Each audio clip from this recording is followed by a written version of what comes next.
Hello and welcome. I'm Shivani and I'm a senior editor at CFO Collective. The role of CFOs has undergone significant changes in recent years. However, amidst the turbulence and the emerging new realities, CFOs must be vigilant and steer their organizations through these uncertain times. They must adopt a granular and systemic approach towards change.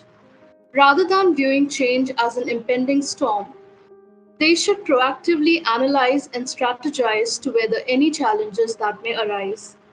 But how do they achieve this? To discuss more on this and its various aspects, we have with us today Mr. Vishal Maheshwari, Group CFO, Healthium MedTech. Welcome, Mr. Maheshwari, and thank you for sparing the time to speak with us today. Yeah, thanks, Shivani, for connecting. Yeah. So, first up, according to a recent McKinsey study, the opportunity for CFOs to act as change agents has never been greater. Today, CFOs are expected to create agile, forward looking, and decision centric finance organizations. In light of this trend, according to you, what are the building blocks for a successful strategic transformation? Relating this question, I'll try to see in the way how we, if I have to reflect back over last 2 to 3 years, the entire pandemic time, and even this asset was acquired by a private equity, and when they all brought the entire new leadership team in order to drive efficiency. So when we started this journey, of course, the organization was being run in a manner which was not efficient. There were no digitization initiatives in the system, and there was a lot of works more in typical Excel tools.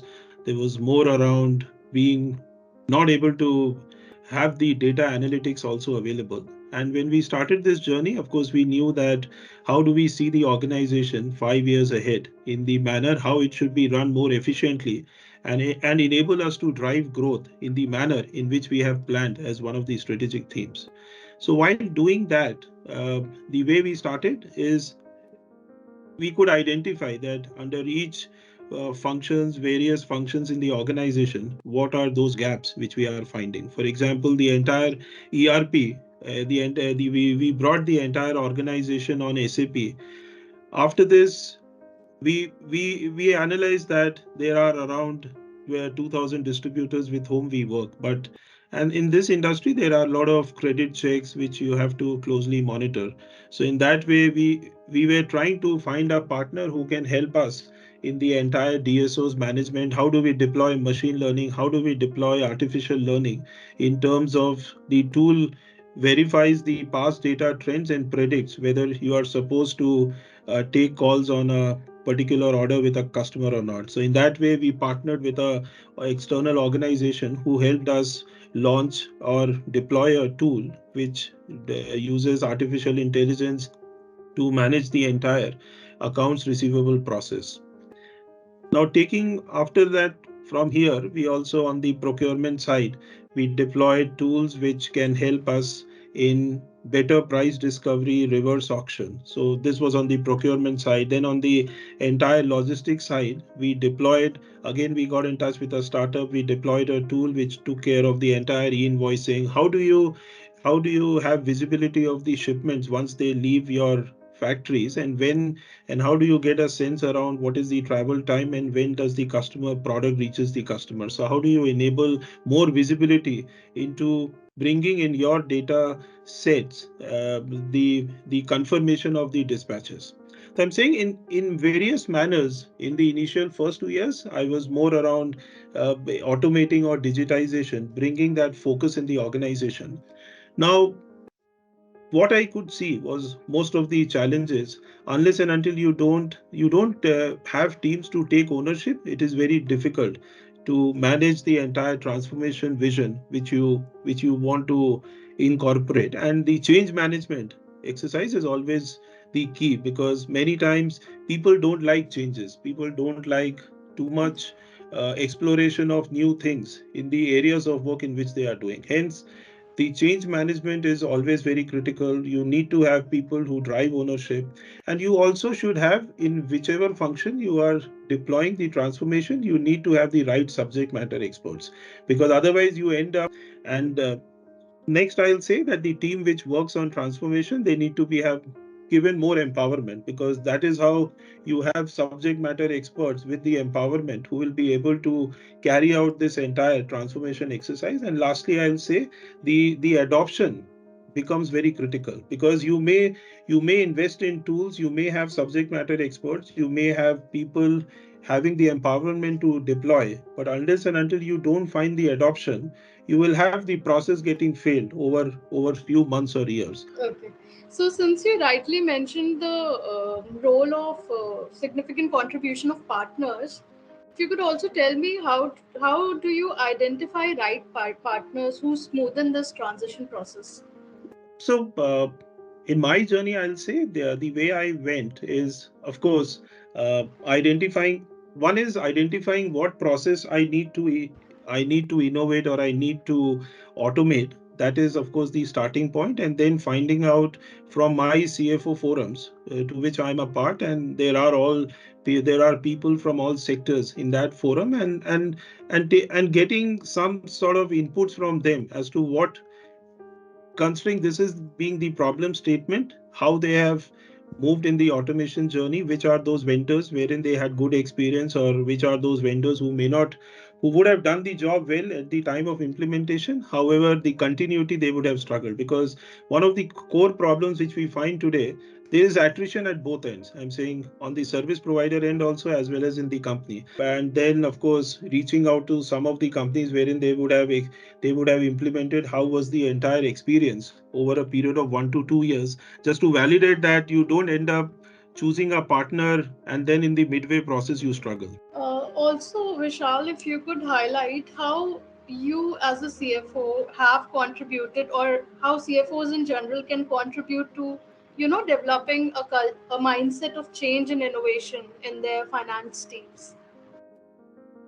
Okay, I think some aspects I covered in my while I was Yeah. trying to answer the first question. I think, how do you build excitement in the team for a change? I'm saying, uh, see, there is always, unfortunately, in finance teams, with the audits, with the month end closing, there are some standard jobs which they have to go through: statutory audit, internal audit, compliance, monthly closing, reporting, MIS, financials at the year end. Now, in this scheme of things, how do you bring excitement in your team to try to do something which is more relevant for medium to long term, while the short term they have to continue doing what they are doing? And this always comes with some bit of extra bandwidth which gets required. Now, in order to drive all this, you need to have people with the right mindset who are quite excited to learn also, while driving any change management process also.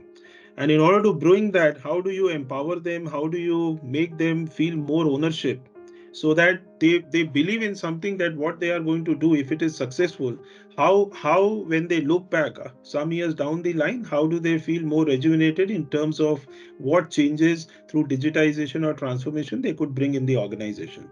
So, to me, I think ownership, again, the change management mindset, being empowered, and of course the excitement to be a part of the transformation journey in terms of enabling their own learnings also to happen, becomes more relevant. Okay, very right. So, as as someone who oversees legal and secretarial functions Yeah. too, so how do you balance risk mitigation with the need for innovation? For me, this is my third organization. I have worked in two big organizations. Both these organizations always taught me the importance of being compliant, because a big MNC and a big PSU, the one of the Navratnas in the country, I'm saying, they have taught me what is right, what is wrong, and when you take certain decisions, the importance of being compliant. So for me, it was in my blood always, that I was fully aware of that, what is the importance of being ethical, compliant, and what is the importance and relevance of driving something which has a corporate governance. So here, when I was running it, the advantage I always had is, when I run secretarial and legal, I also represent to the board, and there are board expectations, because they are our independent directors on the board, and they give you a sense of element of of focusing more around the risk and the risk mitigation, but also being compliant. I'm saying so that is one aspect in the role which helps me. And second is, of course, the standard role of CFO, which we drive in terms of the entire financial reporting strategy, the MIS, the profitability. So these two roles, if you see, they allow you to be more vigilant around what what are those critical things or risks which you should always be on top of it, while also when you head strategy in a CFO role, you are also being strategic in terms of contributing to the business for driving the medium to long term growth. Now, to me, these particularly the secretarial and the legal role definitely in a CFO's kitty helps you to ensure that while you are focused on numbers, you are also being mindful of the risks, and you are also being mindful of being compliant, and always have an eye on the entire ethics and the corporate governance piece. Right. And as big data increasingly forms the basis of most business decisions today, there's a growing need for quick adaptability in terms of automating processes and building intelligent workflows, as you rightly mentioned earlier. So, how do you view automation as a key driver for finance teams? And if you could also elaborate a few challenges and opportunities that you have observed in automating financial processes. Of course, in all automation drives, what is more important is that how much confidence you have in your internal IT setup, and whether you have the right teams who can drive automation in the organization. So one is, of course, your finance team guys, how much competent they are, how much capable they are to go through this change management process while also taking ownership to drive and be part of the transformation. But the second is the entire IT function in the company, how much competent they are. I'm saying, because unless and until your IT is very strong, no matter how much digitization you try to do, but once it is implemented, the forward maintenance role is of the IT team. And there will always be new learnings and new challenges which come, or new scenarios which will come whenever you automate, as you go through that process over a period of 1 year.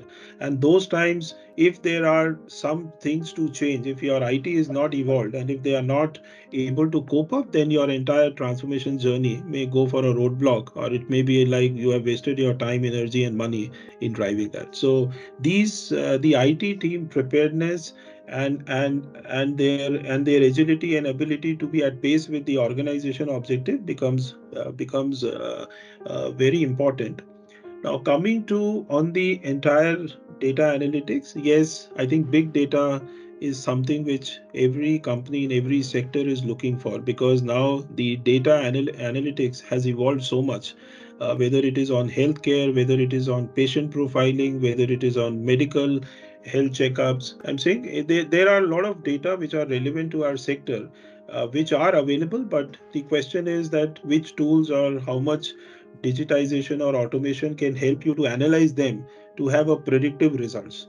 I'm saying every organization is looking for more of predictive data analytics, but I think the challenge is how do you have a right vendor and a right internal team and a right IT support system or a ecosystem to ensure that where you are investing can give you the desired results which you want, and they should be long term, because you cannot be in a process wherein you end up every second or third year going for changes. Many times building the team becomes more relevant than automating and improving the efficiency of the team. So to me, I think uh, for a CFO to try to work on digitization or transformation, I think is a no-brainer. We should do it. But I think we are also more wary of the fact that what we choose to innovate or digitize or transform, how long it will be relevant, because of the evolving nature of the globally, the way things are evolving, the way things are changing. Thank you, Vishal. That was a very insightful discussion.